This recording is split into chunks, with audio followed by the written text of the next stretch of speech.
And now to our closing session, which will not only be informative, but will provide us all with a call to action as we move forward at our own organizations and institutions.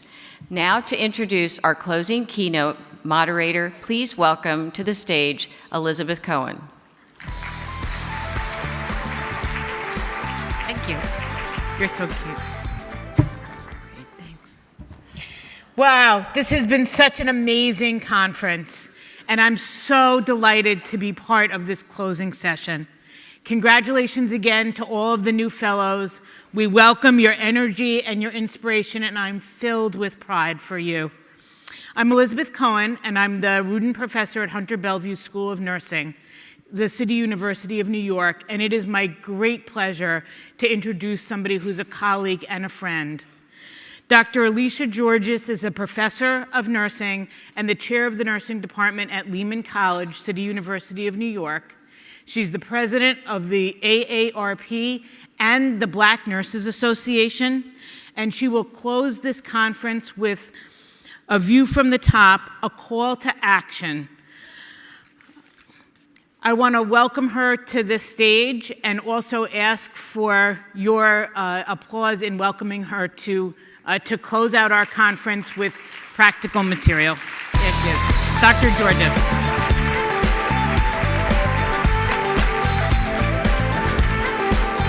I don't need to stand. Good morning. It's still morning. What a wonderful conference this has been. I'm always excited to have a chance to talk about the health challenges before us and to think about what each of us can do to meet them. I hope we're sending you back out into the world with some grand ideas and a reinvigorated spirit to tackle all that we need to do. Today, I get to speak to you both as a nurse and as the national president of AARP, a nonprofit 38 million member organization dedicated to addressing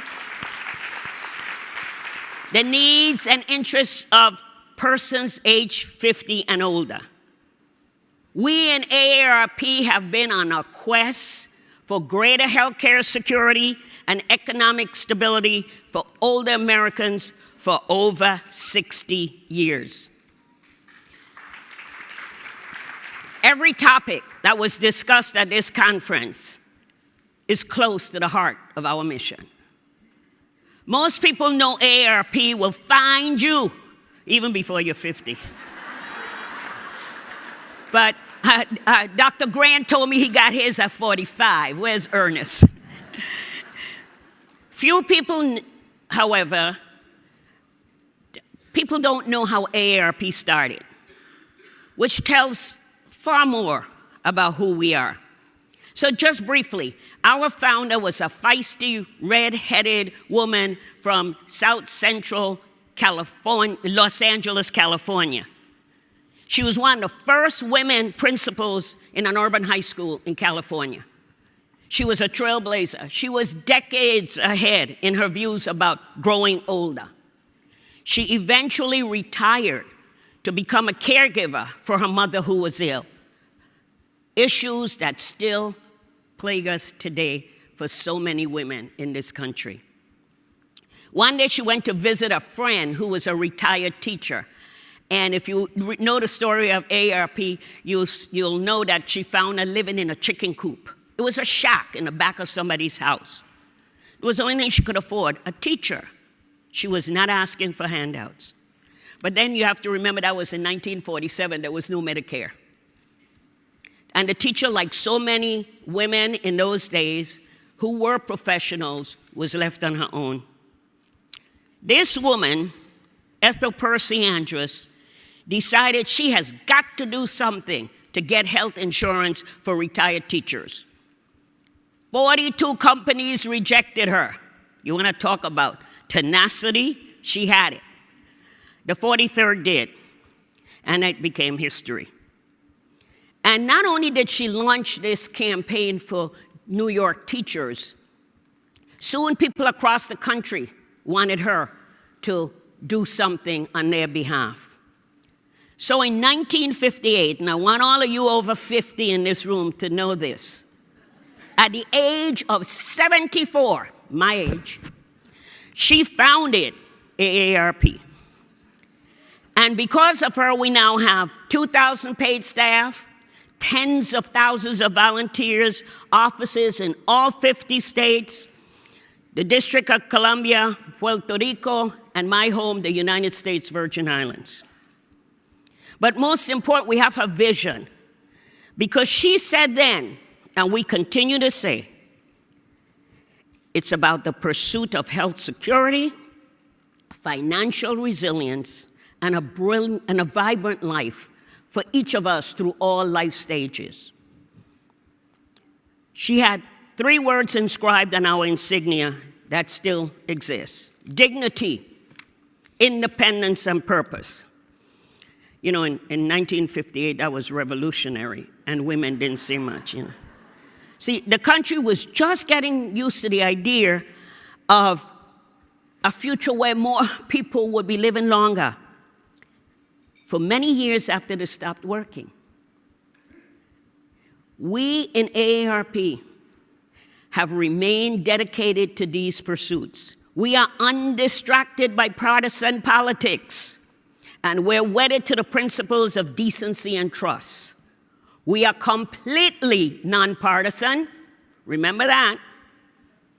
And we've worked with every administration, Republican, Democrats, liberal, and conservative. And you can be sure that is exactly what we will continue to do. This woman, Dr. Andrus, understood the power of leadership. She was keenly aware of the force that an individual can exert on the universe. But she also understood the enormous strength that resides in collective action. And we need to keep that in mind as we think about what we need to be doing to make sure we get things done in this country. Right now, and I'm going to share a little bit of data with you, we're in the midst of a titanic change in the population that will make our world look like a totally different place. If you haven't, just walk outside here in Washington, D.C., you'll see some of the changes right in this room. It wasn't like this when I came into the Academy 27 years ago. In 2014, the youngest baby boomers turned 50. You don't have to raise your hand. And so the baby boomers are at the end of a generation that's 78 million people strong. And we've learned wherever baby boomers go, they change the landscape. The other thing you need to know is that in 2010, 82% of all centenarians in the United States were female.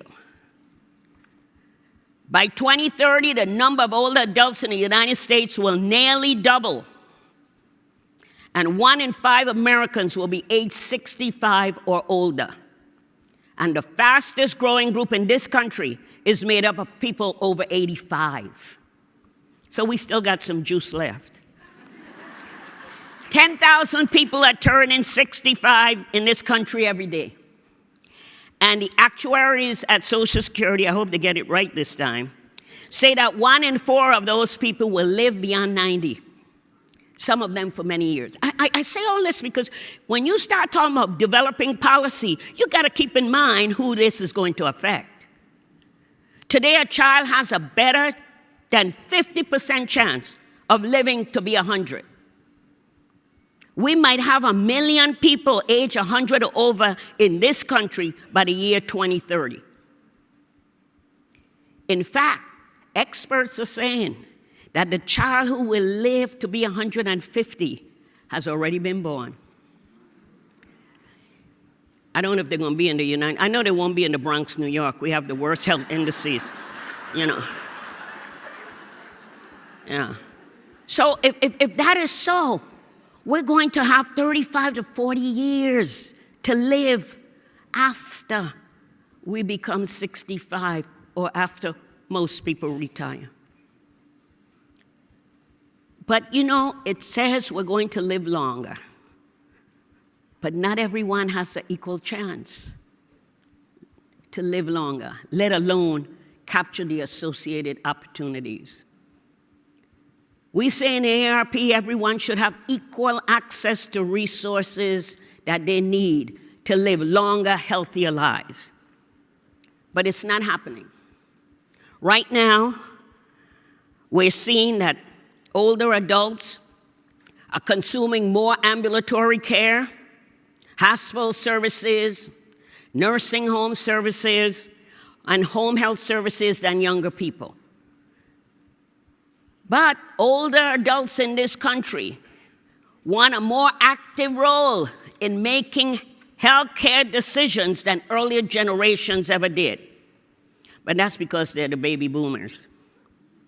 Their children will be less likely to be able to take care of them because families are so geographically dispersed. The other issue we have are communities of color.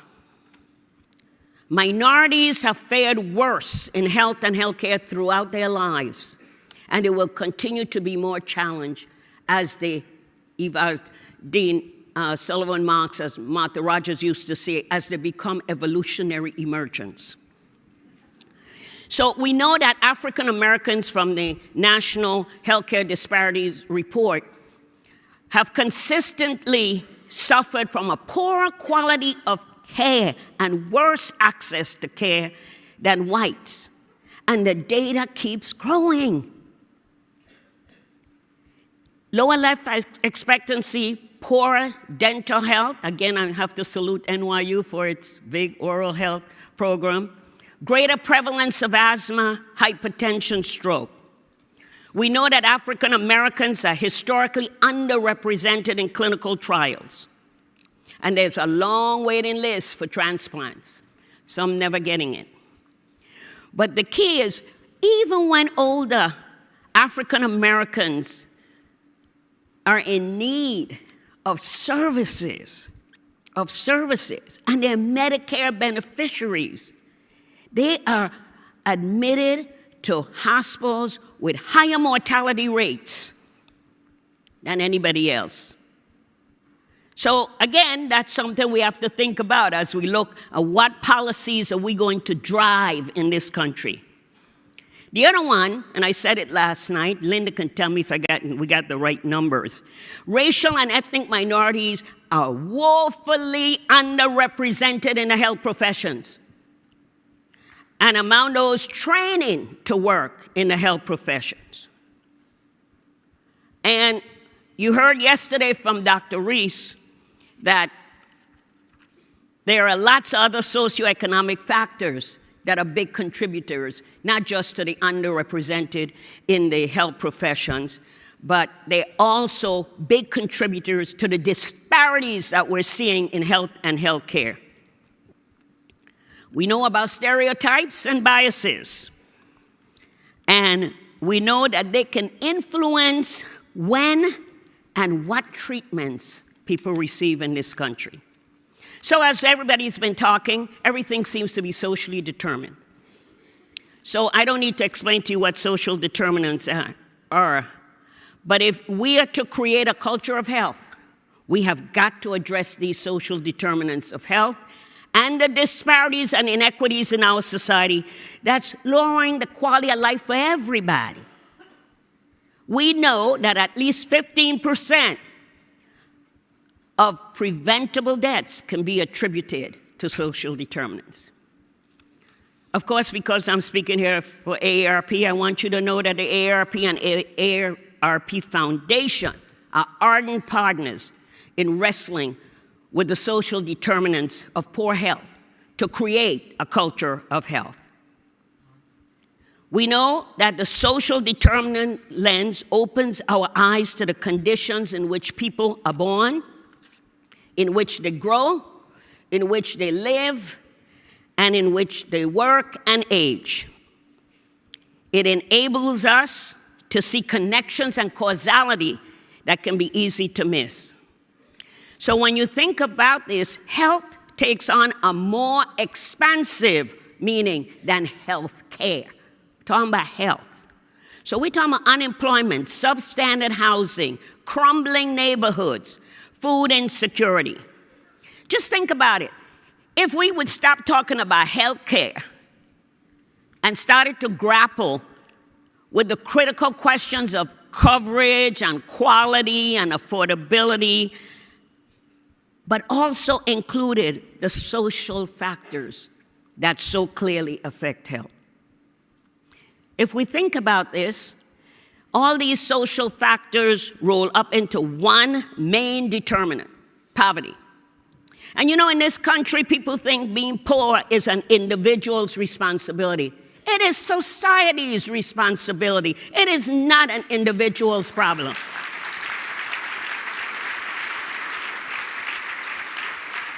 The issue about poverty is corrosive. It's expensive. Just ask somebody who's poor and struggling to pay off payday loans. You guys know what payday loans are? Or they just emerged from a cycle of evictions. How about somebody who lives in a food desert and trying to cope with the high cost of food where they live? Or just living paycheck to paycheck. I say I've been doing that for years, but that's all right. But listen to this. If you are a black female who working poor, who've undergone breast cancer treatment, you are 4 times more likely to lose your job than high-income women.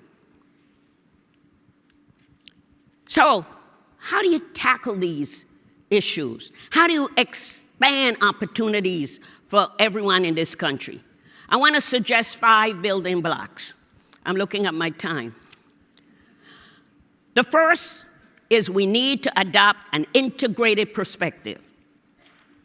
We need to recognize and understand all the interrelated factors that can send anyone into a terrible downward spiral. When we do so, we think in that kind of a holistic way, we're in a much stronger position to work toward permanent solutions rather than simply intervening amid a torrent of problems. The second building block is strengthening our social connections. We ain't talking about virtual. We're talking about the old-fashioned ones. The real, the people to people, which are constantly decreasing. And many people in our society are paying a high price for that decline.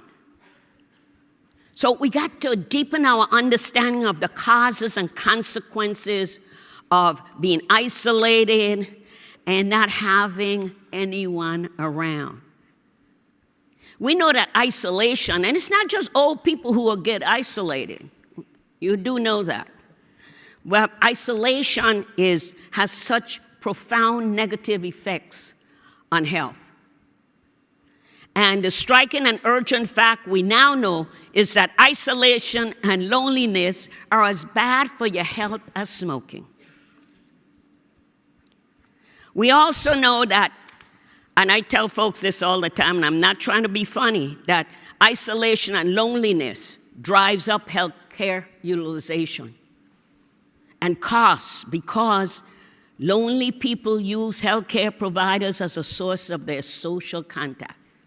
In my borough, 911 is their friend because they get to talk to somebody and take them to the closest emergency room. But not everyone who's socially isolated is poor, and not every poor person is isolated. But we do know that income has a significant factor in social connectedness and overall happiness. That's for sure.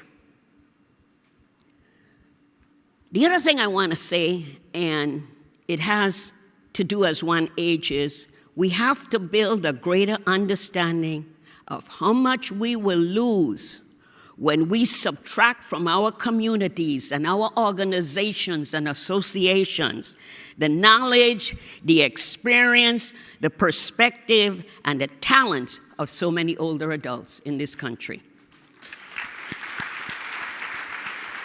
The third building block, and you could make it a strong case, it should be the first one, is learning to listen actively active listening. We have got to resist these easy assumptions about the circumstances and the perspectives and preferences of what people want. You know how condescending and counterproductive that can be? So we need to learn how to listen and resist about what motivates people and what they want and need. We need to listen to what they want. We gotta stop those preconceived notions from echoing in our heads, because when they do, it deafens you to the real issues that people are facing in this country. So listening with intent, on the other hand, can guide you to answers. Actively listening puts us in a place where we are totally committed to understanding.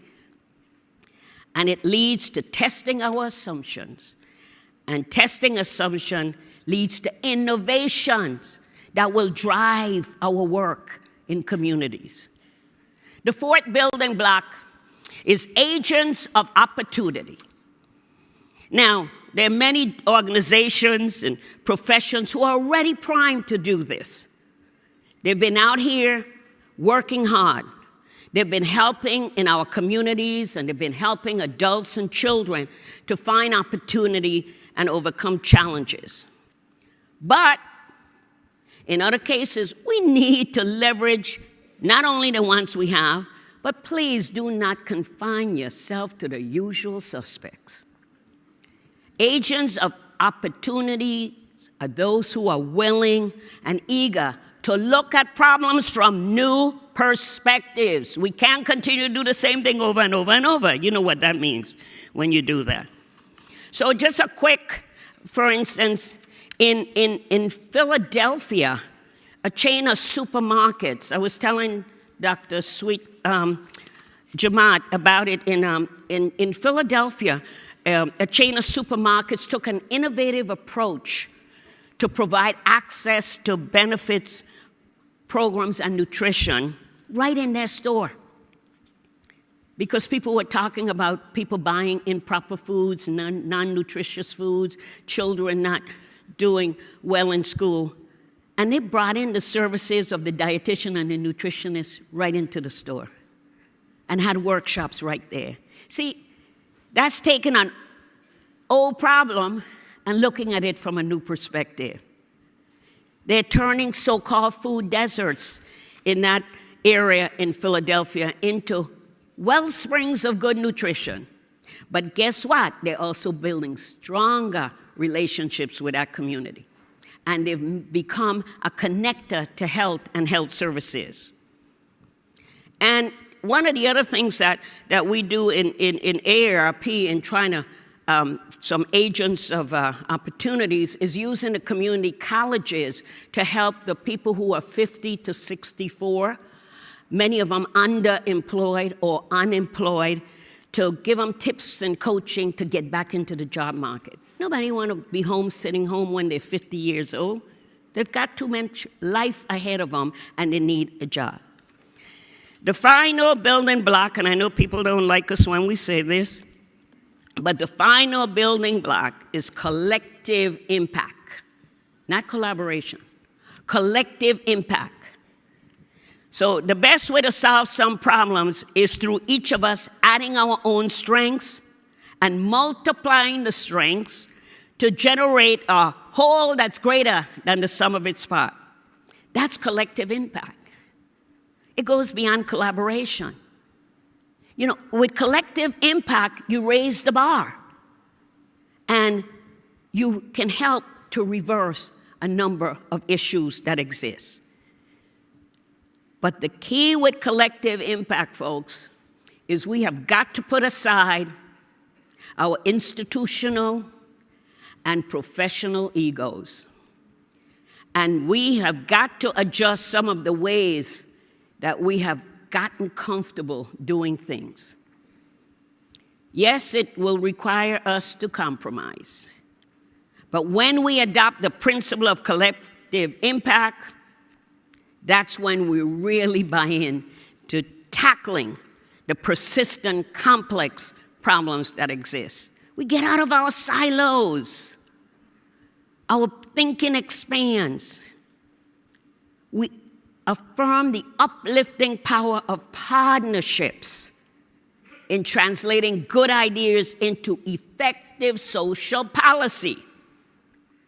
We proceed from the understanding that no single policy, program, or group can solve these complex social problems by themselves.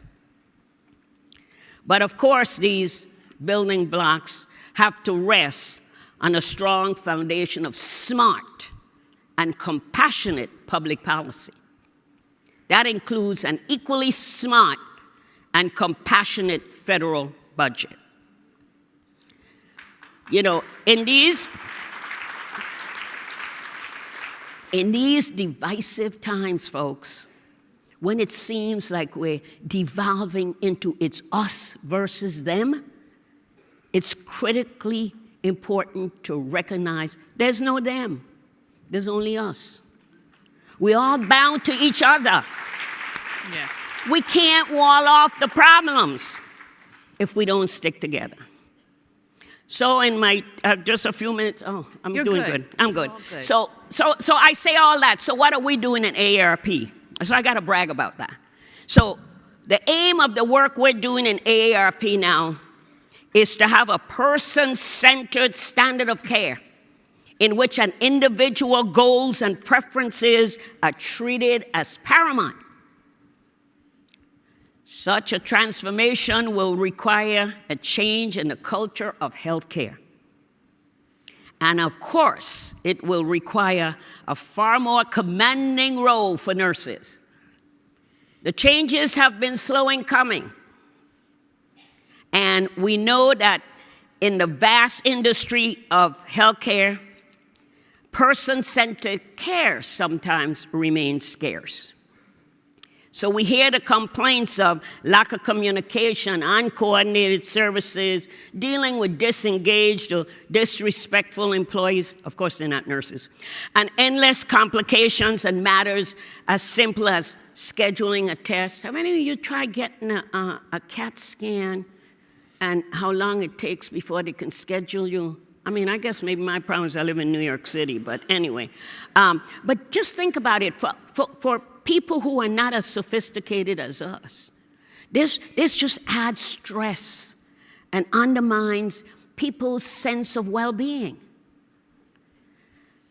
The shift towards a consumer-centered system starts with the idea, and we firmly believe this in AARP, of engaging the consumer rather than treating the patient.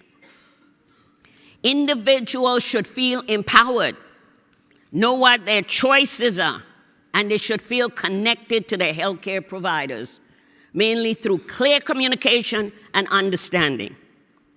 We know what the issues that arise from poor communication. But this goes beyond the health professional and the patient. Person-centered care is a group enterprise. It's not just the physician and the APRN and the specialist. It's all of us who work and believe that we're part of a team. We firmly believe that health professionals should communicate effectively with the whole team, and they should place a priority on collaboration and sharing of information and recognizing the challenges that patients may face at transition points in their care. Poorly informed, passive patients are less likely to adopt healthy behaviors. And you and I know they have poorer clinical outcomes than the informed, activated patients do. The other thing is, when you engage the consumer, you're honoring their individuality. I'm as different from my dear friend, Linda Burns Bolton and Rita Ray. So we should all be treated differently when we walk in the door. Not in quality, but assuming and understanding who we are as individuals. People deserve to feel that their personal dignity and their wishes are a top priority. They should be made to feel that they and their caregivers are members of the care team. That's why AARP, and if it hasn't happened in your state, you need to go out there and raise hell in your state legislatures to have the CARE Act passed. You guys know what the CARE Act is? I'm sure you do. If you don't, you need to go, because I never remember the acronyms, but anyway. But the CARE Act means that patients and their families must be duly instructed and informed about the care that will be rendered to them, not just in the hospital, but what they need to do when they go home. One of the things that our members said, they wish that practitioners would stop using jargon. You know, they want people to explain the pros and the cons of treatment options and then talk to them about the individual decisions they're making. They want people to make eye contact with them. If you got a chance to read for those of you who admit to being over 50, so if you get our AARP, the magazine, you'll find that one of my recent from the President's Corner is you got 11 seconds before the doctor stops you. That's all you got, and when you're talking. I said, gee, I made sure I put in, that's not the way nurse practitioners and nurses behave. But you only got 11 seconds. But that's what happens. But one of the things we like to brag about in AARP is the unprecedented collaboration between AARP Foundation, AARP, and the Robert Wood Johnson Foundation. This collaboration has been building a healthy America through nursing since 2010, when the IOM, now the National Academy of Medicine, published the Future of Nursing report. I'm looking forward to the new study Sue Hass-Miller, which will undoubtedly have a tremendous impact, not just on the future of nursing, but on the health of our nation. So why are we such great fans of nursing? One is because the Center to Champion Nursing in America is housed at AARP. And people want to know why AARP? Because AARP believes that patients and their families should have a well-qualified nurse when they need them in their care delivery history or journey.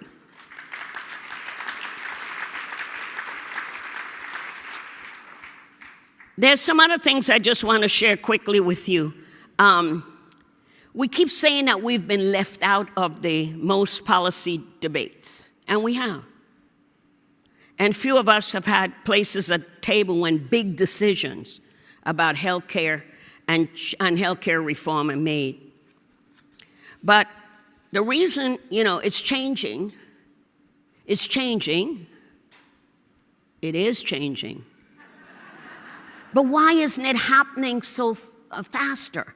Right now, there are only about 6 or 7% of nurses who sit on hospital or health systems boards. I know some of you in here, I know Joanne Dish chairs a large health system board. Some of you, don't go on a nursing home board, you get in trouble. They always got more problems. I resign, but that's all right. But, it is a problem. Yeah, but you know why it's not happening faster? They're old habits, they're old prejudices, they're blocked pathways, and these are huge barriers. But I firmly believe, I said, I knew I could not be the first African-American woman to be president of the United States. So I decided, okay, I'll run for the presidency of AARP. But one of the issues is that nurses don't believe they belong at the top. Nurses need to see themselves as decision makers and be able to influence outcomes, health outcomes. We got to find the leadership that exists within us. But we also have to be mentored. Some of my mentors are now deceased, but the Rita Dumases and Mary Elizabeth Carnegie and Gloria Smith, all were my mentors. But then I have mentors who are not nurses, like Dr. Lewis Sullivan, and some of my congressional friends, like Congressman Thompson. These are people who help you to develop good working relationships with people beyond your discipline. We got to stop being so myopic. It's all about nursing, nursing, nursing. If nursing is about human caring, then why can't we include other people and have them help us get where we need to go? So we have to look for the opportunities for the development of communication, team building, and problem solving, along with our clinical nursing knowledge. We know that you in this room, all the leaders in this room, have helped to reduce medical errors, readmission rates, falls, and fatalities. And the institutions don't appreciate us as much as they should because we help their bottom line. Right, Dr. Cox? We help the bottom line. So we need to make sure our nurse leaders are in the health systems and hospitals, in our professional associations, in our accrediting organizations. Go join the Chamber of Commerce, go find some government office, apply. Use all your political connections and get a job. Right, Dr. Miyamoto? Just use them and get you a job in these places so you can influence policy. So, we're moving right ahead in AARP through our original goals for the Campaign for Action. We're out here to make sure we increase funding for nursing education. And so we've worked hard in trying to get that done so that we can increase the proportion of baccalaureate degrees and graduate prepared nurses. We're part, and you should know that, this Nurses on Board coalition, where's Dr. Susan Reinhardt and Pat Polanski and Andrea Broussard? That stuff evolved from AARP. That's where it started, at AARP, and then spun off to the Nurses on Board Coalition. We remain a member of it. I think Sue and Jennifer and I sometimes can get to the meetings. We're urging more collaboration between community colleges and four-year nursing programs at universities and colleges. For all of you who are in the States, I'm looking at Dr. Scott. Her state ain't got to it yet. To increase the role of APRNs in Wisconsin, in Virginia, in all the states that need to get it done. Right, Andrea? We need. And these folks are here busting their butts all over this country, pushing and pushing the associations and the legislative bodies to do it. The other thing we want to do is get more funding so we could increase the salaries of these folks in education, mine included. But because academicians are not paid comparable salaries for what the expectations are. We want more funding for nursing education to target skills such as primary care prevention, chronic care, and transitional care. I didn't see Mary Naylor here, but my God, what a program if we can just keep scaling it up. Because these are what's needed for the Medicare population in this country. They're not in your hospitals. They live in the community. That's where they want to age in place. And we're encouraging greater influence for nurse leaders in all sectors. So, we're going to need all of you here to do what we need to get done. The good news is that we're well positioned to make great contributions. We're trusted. We continue to be trusted by the public. People don't earn trust like we've earned. Let's put it into action. Let's use our connection with our patients and our communities It has to be one of the most important things we do in the next few months. So we have got to make sure that we have the workforce, that's the other thing we're pushing for, that understands geriatric competencies. Because as we grow older in this country, we need people who know how to take care of us. I'm not looking for a nurse anytime soon, but we do need people who understand the aging population. We're not there yet. We're getting there slowly. So we still have all these people that the Affordable Care Act added to the population of those that are newly insured Americans. So we've got to do something about making sure that happens. And AARP is always there to try to lend its voice and its expertise in policy development. And so, we were one of the first ones who joined in looking with the Institute of Medicine and enhancing the geriatric competency of the workforce. And we made a lot of recommendations. Some of them hasn't worked. But the other big one we did do is this whole issue of unpaid family caregivers. And if you haven't, and you know what the RAISE Act is, we got it passed. No, it ain't implemented yet, but we got it passed, and there ain't no money in it yet, but we got it passed. Bipartisan, nobody voting against it, sponsored by Sue Collins from Maine. But we have, the other thing is our nursing show. Where's Dr. Burhouse? We're talking about still needing more nurses. And AARP will be there to support what's needed to make sure that we have the number of nurses that we need to take care of people in America. So what am I going to tell you need to leave here doing? I think I told you a lot. But I don't like to end on a depressing note. I told you a lot of issues, but I think I told you what I think you should be doing.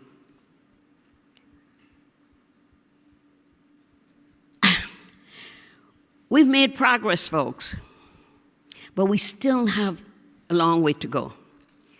We are essential as nurses in providing the primary care that Americans need today. But we will be even more important in the future. I think the nursing profession is the key to achieving our goals of better access and improved delivery of care, even for all of you who know how to do the dollar signs, and we can contain costs. With the expert guidance of nurses, more Americans can do a better job about staying healthy, managing their health and their wellness. With nurses as partners, more people can make informed decisions about their care. And with the support of nurses, family caregivers can become much better equipped to help their loved ones thrive, even with chronic conditions. And I know Heather is here someplace who worked with us in helping to develop the kinds of things that family caregivers have to do to take care of their family members. But nurses should be full partners in all settings of healthcare, because we know that partnerships between patients and nurses, when they exist, we get better results. So, as I said, we need you to support the CARE Act in those states that have not passed it. This is extremely important as we work with families and caregivers to assure that they are educated and know how to care for patients at home. We have our work cut out for us who care so deeply about the good health of others. For all of you here, you have the knowledge and the skills.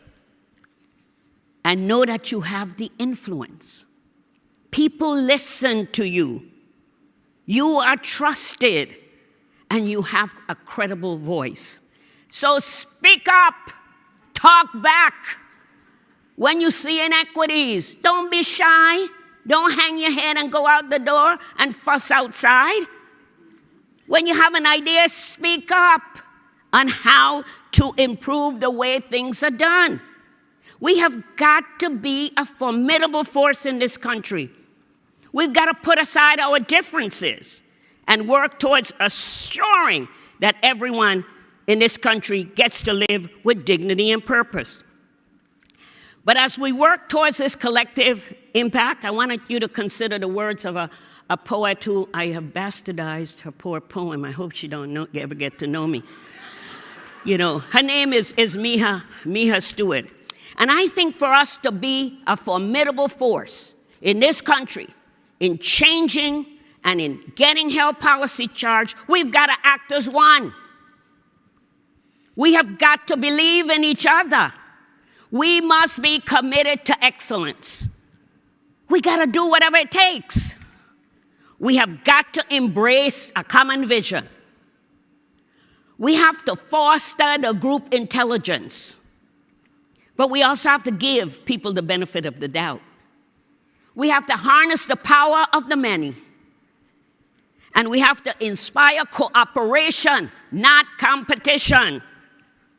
We have to learn how to juggle our skills and our talents. But we also have to kindle that collaborative genius. We have to continue to look out for each other. But we have to do the more of the we and the less of the me thinking. And you should not mind who gets the credit. Because by doing that, we will overcome obstacles together.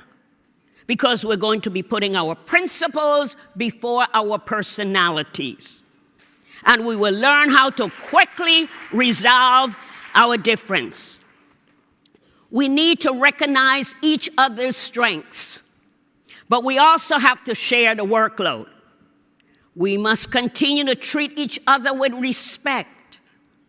We have to utilize everybody's skill. We have to value everybody's input. We have got to work side by side. We must expect exponential results. And we must yearn to succeed together because we know we will zestfully make a difference. Thanks for inviting me. Wow. Alicia.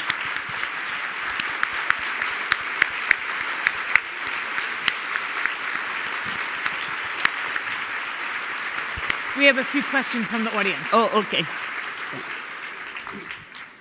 Oh my God, thank you so much. That was quite the...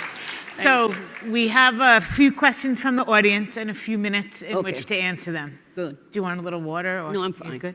So here's the first one. You may have answered this already. When are you running for president, Dr. Georges? November 7th is election day. Yeah, right. I'll be casting my vote. Please vote on election day, but I think it's a great question and a smart thing. Mm-hmm. How should the Academy pursue partnerships for a greater collective impact? We have the nurse leaders here and the Academy as an organization. Right. Well, I think, as I said, I think we need to expand and look for new partners. We tend to pretty much go to the people we know and the ones that we think of. But I heard earlier that when you thought about, when Karen was giving her report, the group that you've joined that has to do with, I think it's the judicial or the correctional system, because that's important. It's very important because we're looking at, particularly as this country, the demographic shift, we're going to have more jails than we got than anything if we don't make sure that we help kids to read. I have to put a plug in for AARP Experience Corps.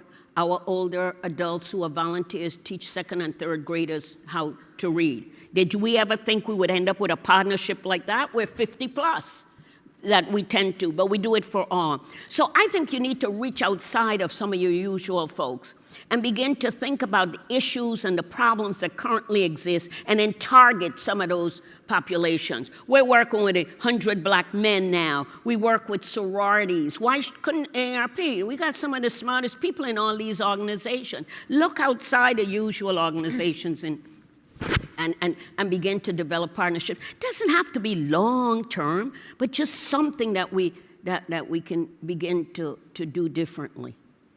No, that's great. And you talked a little bit about the call to action for each of us individually. Can the Academy put something in place as an organization that would make a difference to move us forward in on the policy realm? We have the policy That's why committees. Susan is here. Okay, she's going to help us. I'm only teasing. Yeah, I think the Academy has to really get a good sense of what consumers want. Now, I'm not saying we shouldn't think about ourselves, but we need to think about what's best for our consumers in changing these health indices and doing things that will help make a difference. You know, I mean, I live in a borough where everybody talks, oh, we're the worst place in the whole state. I said, I'm sick and tired of this. What the hell are you doing to change it? You know, these same people, they've done nothing. You know, and we've got to make sure that we push and we push to do things differently. They always have not worked. They haven't worked for years. If it did, we wouldn't be sitting here talking. You know, so I would think that you need to target, what is it? Disparities, big issue. Older adults, yeah. I know the 5 priorities. I think there's an intersectionality of all of those to some of the other issues that are going on in society.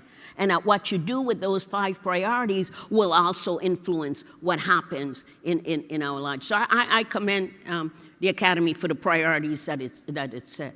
And then I'm going to ask a question. So we both work for the City University of New York, which is the largest urban public and the worst payers, but anyway. Yeah, and you can see our salaries on this Clearview thing. And it is indeed, it's a shame. But it did occur to me while you were talking that there could be a role for community colleges and public universities in addressing the loneliness and the disconnect of seniors by opening up our classes in some ways or making our universities more accessible. Do you think that that's something that we should, I mean, the talk about, you know, I want to focus on the Academy, but it's a moral imperative. You know, and when you get public monies, you need to do something for the public. And, you know, and can open up those doorways. We do at Lehman. We do have where people can take, you know, continuing ed courses, and they pay almost nothing. You know, they have to buy equipment or, you know, something to do stuff. Do you think I am never going to do it. Their health, or you're never going to do? I'm never going to go take any class. I'm not doing any ceramics and all that. You know what I mean? Not at my age, you know. But I think for some people it's wonderful, and for some it's very stimulating. I mean, we've had people come back and get bachelor's and master's degrees. We had one graduate, he was 85, you know, a few years ago. So it gives, you see, you have to understand people want to have purpose. And that is extremely important. So if that's the way we can do it, yes, it's an imperative. The City University of New York takes our public dollars. They need to give back to the public. Well, that's great. Yes. My last question has to do with the idea that every one of the social determinants rolls up to poverty, and it does. And that would disproportionately affect older people because your income drops and your insurance is reduced if you're not insured through your employer.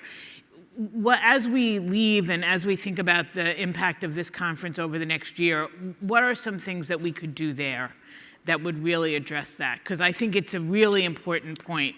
Right. I agree with you, Liz. First of all, as we say in AARP, we're not a national organization. We're nationwide. And because you're nationwide, it begins in your local community. So we may not be able to tackle all the social determinants from a perspective of here, the federal, Washington, D.C., but back in your community, back in your city, in your town, you can begin to influence what happens. Is it a livable community? You need to go on aarp.org/livable and find out, put your zip code in, you'll find out if yours is a livable community. Is it age-friendly? You know, can a baby carriage get through the streets the same as a wheelchair? Then it's friendly. The key here is that you have got to deal with your local policymakers. You know, the President of the United States is not going to fix your street so that an ambulance can get down the block quicker. It is your local, city council or town alderperson or county. And that's where we need to go back and start doing. Each of us need to go home today and look at what the issues are in our communities and pledge to go and appear at every hearing. You know how many times I've gone to hearing, I'm the only one who signed up to speak? Ain't nobody else there, but they don't let you speak more than the allotted minutes anyway, even though there's nobody else there. You have got to start doing that. You've got to speak back, speak up. I got where I am because I learned how to speak up and talk back. And I think all these leaders, brilliant minds, articulate people, but please don't use the jargon, but go in there and demand why you want your street fixed so that the ambulance could get down. Not because just tell them, if I got sick, I want the ambulance to be able to make it down the block. Those are the kinds of things that resonate with, at least with the folks I know in my borough. So we want to thank you so much for closing the conference and for your wisdom. Thanks so much. We're going to exit this way. Okay, great. Thank you. That was great.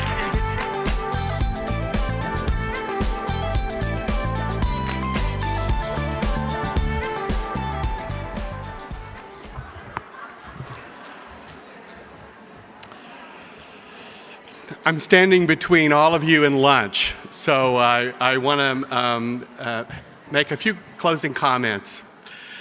On behalf of the Policy Conference Planning Committee, I want to thank you for being here for the Academy's 2018 Transforming Health Driving Policy Conference.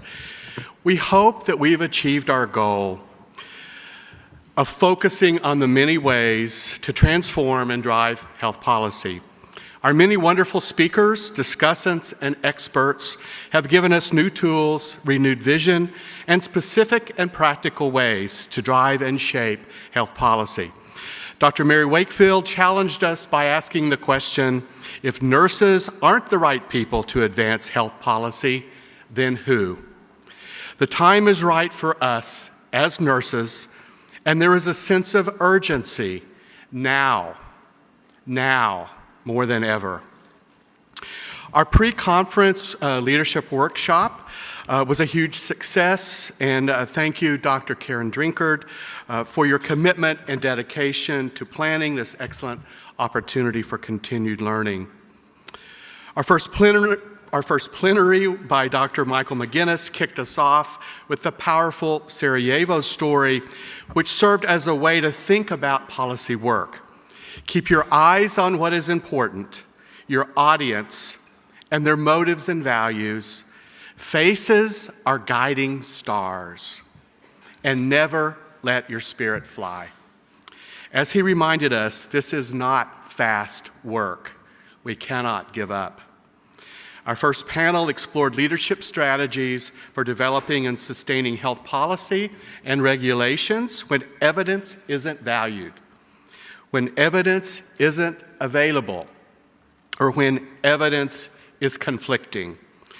North Carolina State Representative Gail Adcock, an Academy Fellow, nurse practitioner, gave a rousing and passionate description about how to influence and persuade legislators.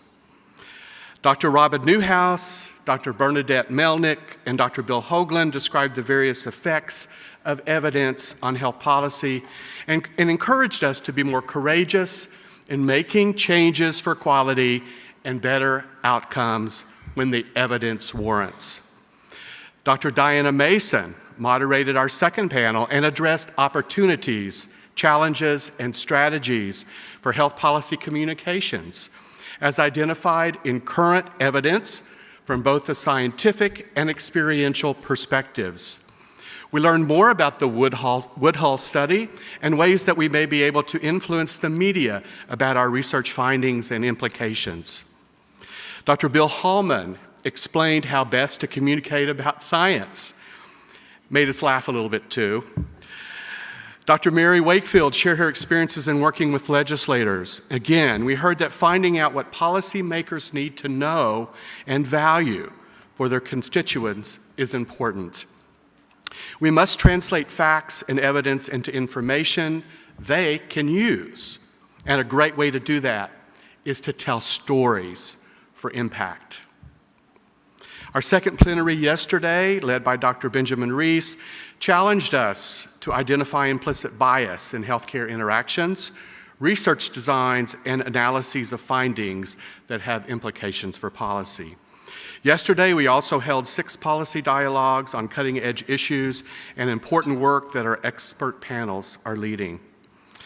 Our final plenary this morning was amazing, and I want to thank first Liz Cohen for being on the planning committee and being the moderator, and I also want to shout out that today is her birthday. So happy birthday, Liz. Also, the amazing Alicia Georges, spirited, great, wonderful, I can't say enough. I thank you for saying yes when we ask you. Our gratitude goes out to all of our excellent speakers. We also thank you for being a great audience and for your excellent questions and feedback. We tried to use as many of the questions as we had time for. As you have heard several times, we take your comments seriously, and we will again use them to plan the 2019 policy conference, which will be held in this hotel, October 24th, opening session 2019. Please give us your thoughts on the conference, what you liked, what you see as opportunities for continual learning, and how you wish to see future conferences shaped for maximum impact. I would like to thank my colleague and now close personal friend, Dr. Kay Bender, for being the lead co-chair for this conference. Thank you, Kay.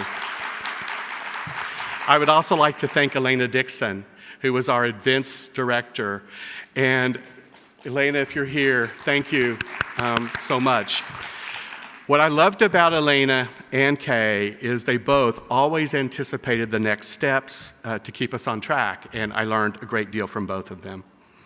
Be encouraged to continue this important work and keep your eye on the reason we all chose nursing, to do what is best for our patients and our communities. Florence Nightingale said it best, "Were there none who were discontented with what they have, the world would never reach anything better." Thank you. At this time, Karen Cox will add a few concluding comments.